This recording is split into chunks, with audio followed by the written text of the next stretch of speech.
Nu, atklāt runājot, man baigā pieredze īstenībā telpošanā, es jau bērnībā tur sāku riktīgi, tur dārzā un tā baigi, tur vecmāmiņa arī baigie sūdi dārzā un tā kā principā man ir tiešām ļoti liela pieredze telpošanā un šogad noteikti piedalīšos un negribu to vienkārši laist garām, obligāti jāpiedalās, principā es arī uzskatu, ka tas ir katra latvieša pienākums telpot, jā, jo, sūdi jau baigie tomēr, jā. Tiem, kas tā kā pirmoreiz piedalīsies šogad lielajā talkā, es vispār iesaku, galvenais neņemt mīļākos līdzi, un tas šausmīgi novērš domas no tā, kas ir jādara un tā.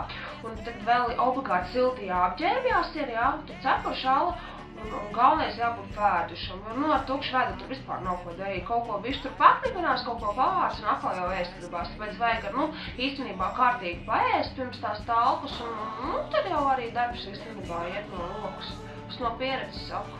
Principā ir tā, ka pirms talkas es jau teicu, ka vajag kārtīgi paēst un tā, un tad ir tā, ka tas, pieceļos, protams, tēja, un tad, uzcep olas, desiņas, parasti pieliek klāt arī pupiņas, kečups, majonēze, noteikti maizītes ar sieru un dasu, auzu pastu putru, noteikti ar zemeņu ievārījumu. Par maizītēm es jau minēju kaut ko, jā. Jā, principā, ja vēl kaut kas tur no vakariņām palicis pārtoja, bet kā arī var ies un tā, jo, jā, tā izsaukšana grūti iet īstenībā uz to pasākumu. Vēl augļus, jā, cepumi arī, tā var arī vēl klāt un nevajag pārspīlēt galvenais. Es vēl par dzērieniem aizmirsu pateikt. Jā, tad vēl cikot obligāti ir, kaut kādu tur spiesto sulu, un pavasarī vispār bērnu sulas baigi labās ir, un vēl būtu labi. Es arī to no pieredzes, tā kā saku, vēl vajag arī kaut kādus, 300 gramus tā. Bet, tā, pārspīlēt jau nevajag, pārspīlēt nevajag. Jā, un vēl ļoti svarīgi, ka tu, tā kā sagatavoties, fiziskai gatavībai ir jābūt, kad iet uz to talku, jā, tur kleciņus jāizkustina, un tā, man jau ļoti patīk vingrot īstenībā, un tā, bet par to ēšanu runājot vēl, man liekas, ka kaut kāda vistas kājiņa vēl arī baiga labi būtu. Un arī keksi ļoti garšo īstenībā, jā, ko tur, teiksim, es nezinu, tur ananās šķēlīts ar putkrējumu un tā.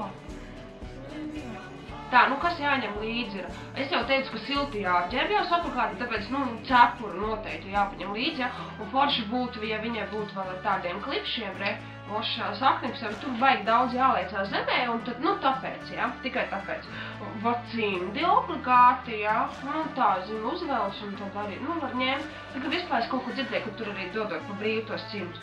Tā, spuldzīti, es arī esmu te nolikus pie tiem priekšta spulcīte, es nezinu, var jau gadīties kaut kam noteikti. Tā, ēdienas obligāti, ja, es jau parasti ņemu lielo čipšu paku līdzi, man jau, garšo ļoti īstenībā paēst, un, čipšu tur, maizītes var paņemt līdz kaut ko uztaram, tā, šķēres arī var noteikti paņemt līdzi, ja tur kaut kādus, tur tos, priekšmets jāsadala, jā, smīgi un cik.